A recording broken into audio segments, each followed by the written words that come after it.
பெணைங்க போட்டு பெணைங்க. சக்கரை ஏலக்காய்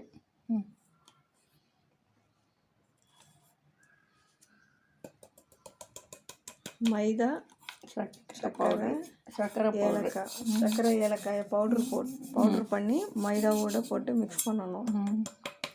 அடுத்து ஆப்பச்சோடா போடணும். இப்போ என்ன போடுறீங்க? இப்போ ஆப்பச்சோடா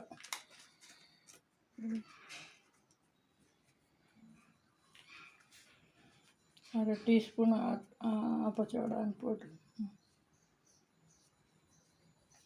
அடுத்து ஆயில் எவ்வளோ சேர்க்கணும்? 100 போடு. என்னங்க? 100 எண்ணெய். 100 எண்ணெய். எண்ணெய் ஆயில் தான் போடு. சன்ஃப்ளவர் ஆயிலா? இப்போ என்ன ஊற்ற போகிறீங்க? சன்ஃப்ளவர் ஆயில் ஊற்றி பிணையணும் இல்லைங்களா? அந்த மாவு தண்ணி சரி ஊற்றுங்க.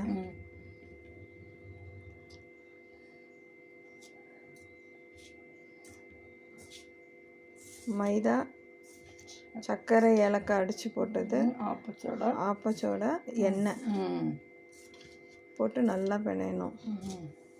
தண்ணி சேர்க்கலாமா? தண்ணி எடுத்துது எண்ணெய் எவ்வளோ தேவையோ அவ்வளோ தண்ணி போட்டு நம்ம பிணைஞ்சி பதத்துக்கு கொண்டு வரணும்.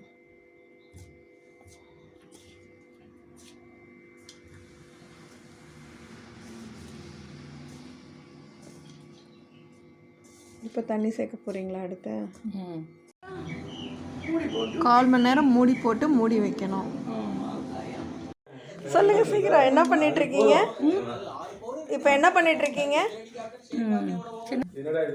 அத்தை? இப்போ கரெக்டாக பேசுங்க. என்ன பண்ணிகிட்ருக்கீங்க?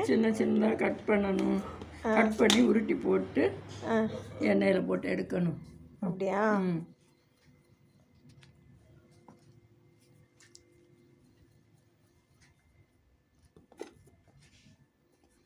இந்த சைஸ் தான் உருட்டணுமா அத்தை?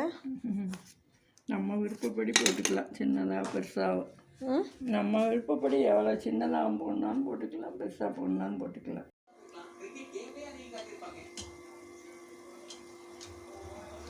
என்ன காய்ச்சல் நிறைய இருக்கணுமா அத்தை? கம்மியாக இருக்கணும். அரை காய்ச்சல்லே இருக்கணும்.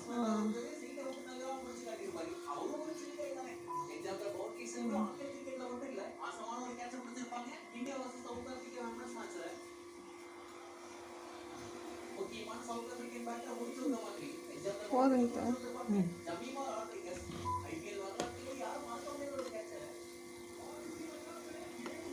பொன்னிறமாக வந்தது எடுத்துடணும் இல்லைங்களா? பொன்னிறமாக இல்லை, கம்மியாகவே எடுத்து முடிச்ச பிறகு போடு ஒன்று.